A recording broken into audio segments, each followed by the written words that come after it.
Welcome back to the Men We Are podcast. I'm Kieran and this is episode 15 of season 1, and it's my pleasure to be on a personal growth journey that you're invited along for. Thanks largely to events in my life causing me to stop, take an intentional pause and see what my priorities are with a little more clarity. And the wonderful thing is that by seeing those priorities, I also see the work I need to do to make those priorities realities. And that's meant I've been learning, improving, trying to better understand. The wonderful byproduct being that by doing this podcast, by sharing my journey, hopefully I'm proving to some of you that you're not alone in the struggles you go through, and perhaps it will inspire you to start a journey of your own. So in the last episode, we talked about the grief that most men carry without naming it. You know, the losses, the versions of ourselves left behind, the quiet heaviness that doesn't really have a clear story attached to it. And although you can listen to the episodes in isolation and walk away having learned something, the best thing is to listen in order as the topics feed from one into the next. And that's exactly what's going to happen today. But whatever you do, I'm just pleased you're here listening to today's episode. So when those losses, the feeling of lost identity, the heaviness, they start to surface, when you notice sadness, emptiness, restlessness, just a kind of sense that something feels off, there's a moment that matters more than most. You're almost at a fork in the road, because that's usually the point where we as men do what we've always done and we try to escape. So today we're talking about something fairly simple yet really, really difficult to achieve, and that's learning to sit with discomfort instead of running from it. So most men don't even realize how fast this happens. You know, a feeling shows up, could be tension, sadness, anxiety, shame, loneliness, all sounding pretty negative. Name one, name them all. And almost instantly something else kicks in. You grab your phone and check it, you open another beer, you stay late at work, start planning, fixing, organizing. I'm the worst offender for that one. Turn on the TV, just find any sort of distraction. And it looks fairly harmless, but underneath it's the same move every single time. Don't feel this, do something instead. And to be fair, that strategy probably kept you functional for years. Definitely worked for me, or so I thought anyway. It helps you get through the hard stuff. It stops you falling apart when you feel like you don't have a space to fall apart into. But psychologists studying experiential avoidance show that avoidance works only in the short term, but chronic avoidance is just going to increase your stress and anxiety. So once you thought was protecting you, the way you were dealing with things is actually starting to run your life. So at the time of recording this, which is February 2026, I have done this recently, as the company I work for have decided to close the base at the airport from where I fly, and they're not being particularly forthcoming with what's going to happen next with us in terms of protecting our jobs, which to me is fairly weak. So now I'm swimming in a pool of total uncertainty, and this has been going on for a couple of months now. So I was bracing myself for it, but still, when we were officially notified, I went down to the gym in my basement and I started doing interval sprints on the rowing machine, because I wanted to direct my energy somewhere which was my kind of normal go-to, get rid of this energy. But after a few minutes, I was going so slowly on the rower, and the times that were on the little computer were so laughable compared to the norm. I found myself asking, what the fuck am I doing down here? Why am I not bitching about this to someone? Why am I not acknowledging the fact I'm quite pissed off and very, very upset? And it might be a fairly minor road to Damascus moment, and some of you will laugh it off and think I'm a bit of an idiot. But for me, it's a substantial change from the Kieran of, say, a year ago, maybe even 6 months ago, because that Kieran would have merrily blasted that interval session on the rower, got off nodding his head in total satisfaction that he'd taken a positive step, and he'd actually not done the thing that needed to be done, which was to face up to how he actually felt. And I suppose the old Kieran had that mindset because discomfort doesn't just feel unpleasant, it feels unsafe. And I've always talked about the fact that I saw myself as quite logical, I compartmentalized, I planned ahead. But just sitting with a feeling, a nasty feeling, is the opposite of all of that, because it means you're losing control for a moment. And many of us have built our identities around being in control. Didn't matter whether it was ourselves, the situation, the outcome, we were trying to be in control. So Gender Role Conflict by James O'Neill, it shows that men socialized to prioritize toughness, self-reliance, emotional restriction. They massively experience stress and anxiety when they're faced with vulnerability. And I've definitely felt that. So avoiding feelings becomes a learned safety strategy. As long as you're doing something, as long as you're keeping your mind busy and therefore distracted, you don't have to feel. Problem solved. And if only it was that convenient and clean. The feelings are there, they're not going to vanish, but they're going to show up somewhere. Maybe as tension in your body, snapping at people you love, I don't know. And as that happens, you will need more and more distractions just to feel normal, as all of those feelings are starting to accumulate. So avoidance is going to work in the short term, but in the long term, it's going to cost you presence, connection, inner peace. And it might be a tough truth to acknowledge, but when you shut down discomfort, you're also dulling joy, closeness, meaning. I think, tough one. I think I've felt this in a more generalized fashion after getting dumped. One of those times most of us has had to contend with, when it's not just a relationship with the person ending. It's kind of it's the halting of the direction you thought your entire life was going. And God, is there a more appalling word to describe a situation? Like you've literally been discarded with an old chest of drawers and some newspapers. But I just didn't properly acknowledge how bad I felt about the whole situation at first. And I kept telling myself, it's for the best. I shouldn't be that sad, really. I hadn't sat with the upset at that stage, and I had attempted to distract myself by any means. I didn't believe the self-talk deep down that I was trying to give myself, because really all that I was doing was pretending the situation wasn't affecting me so badly, and I hadn't properly started to deal with it yet. But what that meant in my case is by shutting off my emotions to the bad stuff, I had shut off my emotions entirely. So anything good that happened in the days and weeks surrounding that, I also had no awareness of, which was tough because I thought those things would dig me out the slump. But all I was doing was trapping myself, and that was a fairly tough lesson to learn. But with my story, eventually the emotions were just too big to be locked behind a firewall because they were steering me. And by an unfortunate circumstance, I ended up in a hotel on my own for 5 days with work. I had nowhere to go. I didn't have enough to distract me. The gym was shite. And I had absolutely no chance of hiding from the situation. So I threw myself the grandest of pity parties. And finally, the emotions were starting to drive the bus. And for a few days, I felt rotten. I was disinterested in leaving bed. I was just a really rather sorry creature. But after 3 particularly uncomfortable days, I got my next lesson. As I realized I finally had to sit with it properly, meaningfully sit with it. And that event was the inspiration for today's topic, because I'm not sure how long I would have sat in that sorry state without improving. Trying to ignore what was going on was stupid. So the only route I had was to acknowledge what was happening and do something about how I felt. And that was me sitting with it. So what does it actually mean to sit with it?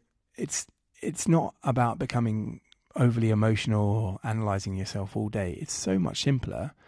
Just sitting with discomfort means when a feeling shows up, instead of doing what you normally do and immediately escaping, just take a pause. You're going to notice it, not the story in your head, because we already know that we can mislead ourselves with the stories we tell ourselves. We saw that in a previous episode. You need to find and truly feel the sensation. It's the tight chest, the heavy stomach, the restlessness in your legs, lump in the back of your throat. And instead of trying to fix it, you just let it be there for a moment. And that's it. There's no grand breakthrough. The important thing is just don't run. Feel it. And if you can acknowledge those feelings and see that they exist, you're doing so well. The first few minutes will feel awful because they're the most difficult, but they're also the most important, because most emotions rise and fall like waves, but we rarely stay still long enough to see that. And that's where we, like at the first surge of discomfort, we immediately grab something to get rid of it.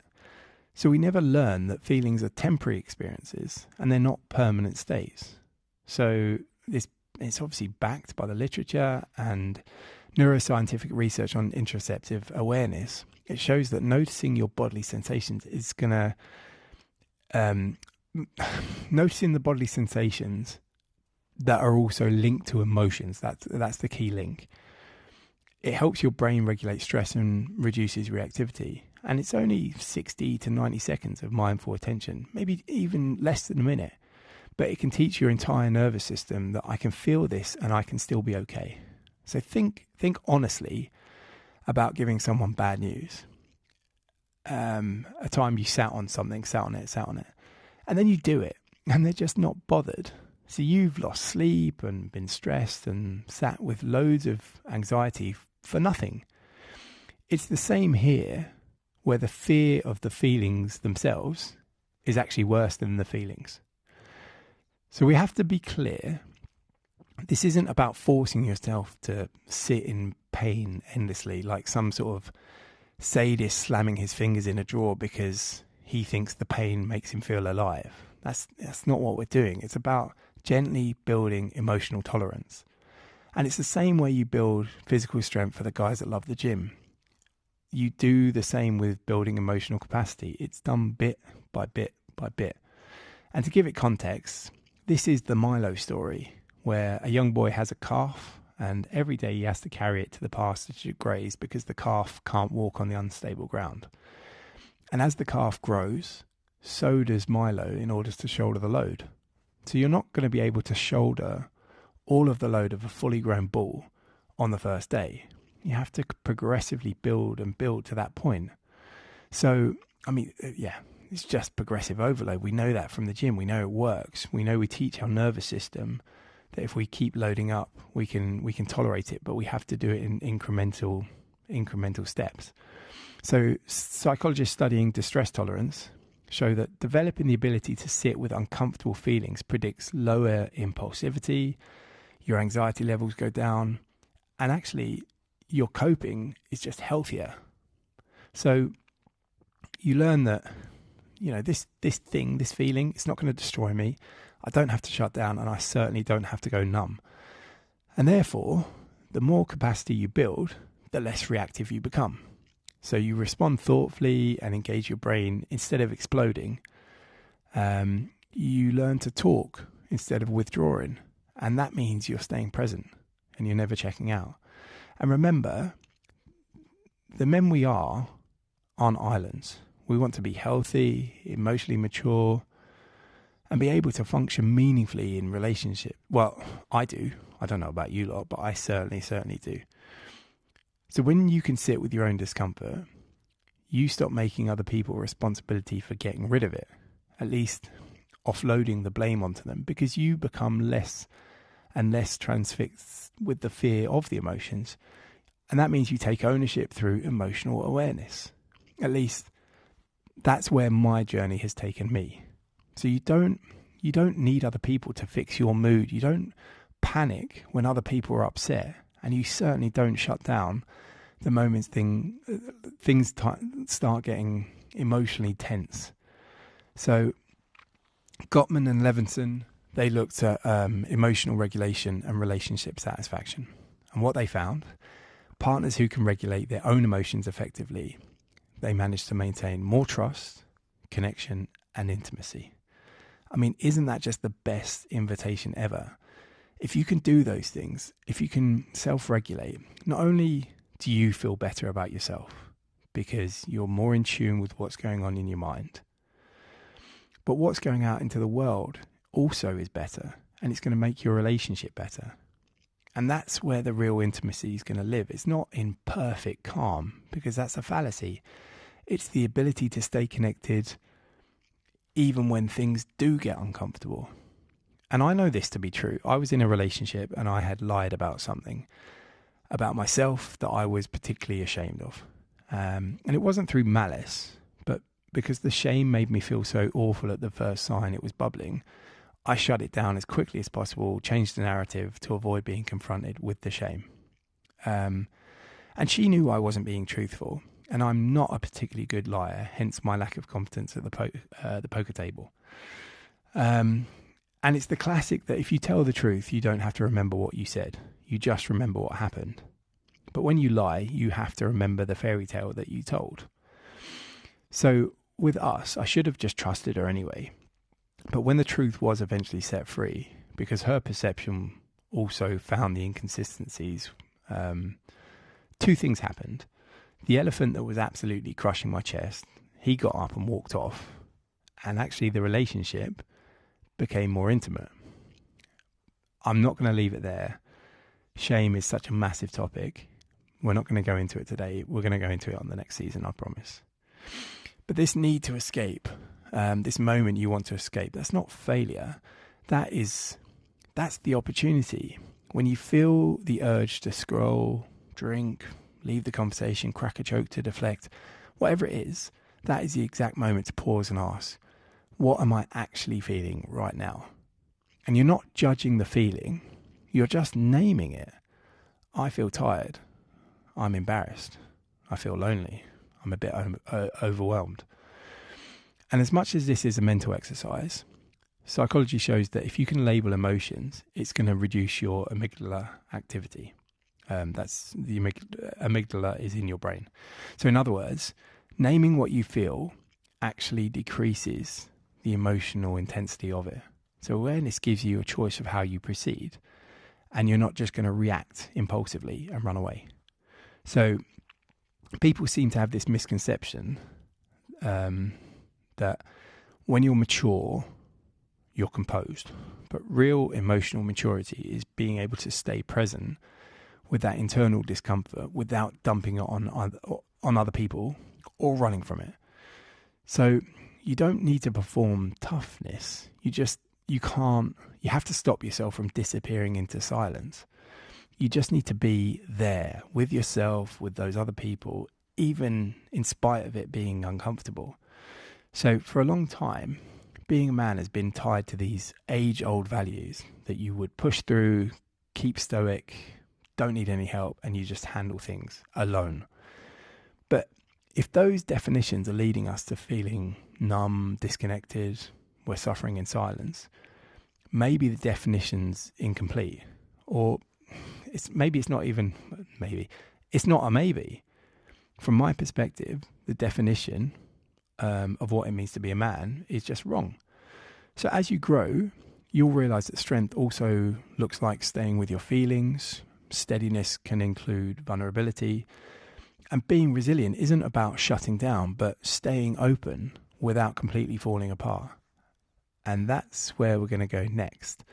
So this week, I'll leave you, if discomfort shows up, don't immediately try to fix it. Distract yourself, escape. Just say to yourself, this is happening. Pause, breathe, notice what's happening in your body, and gently let the wave pass. And it will pass. You're not trying to master your emotions like a lion tamer with a whip. You're teaching your system that you can feel and still be safe. And if we're teaching ourselves how to feel, that it's important to feel, the value of feeling and how great your life can be if you feel, then I reckon we're on the road to redefining what it actually means to be a man. So it's not toughness at all costs, and it's certainly not silence as strength. Maybe the strongest thing a man can learn is not to hide from his problems. And that's where we're going to leave this episode. So hopefully some of this is speaking to you. If you think it would speak to someone else as well, make sure you do recommend it, share it with them, download the episodes, anything that popularizes the channel so that we can get it in front of the right people.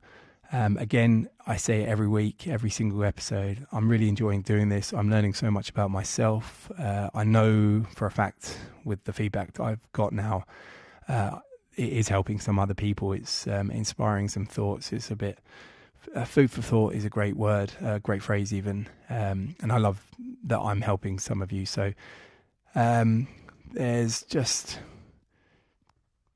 that one exercise we had at the end there, and then we've got 2 more episodes, and then we're towards the end of season 1. So hopefully you have a good few days. Hopefully that exercise, you can try and find some meaning in it and start to grow. And outside that, I wish you a good few days and the best of luck.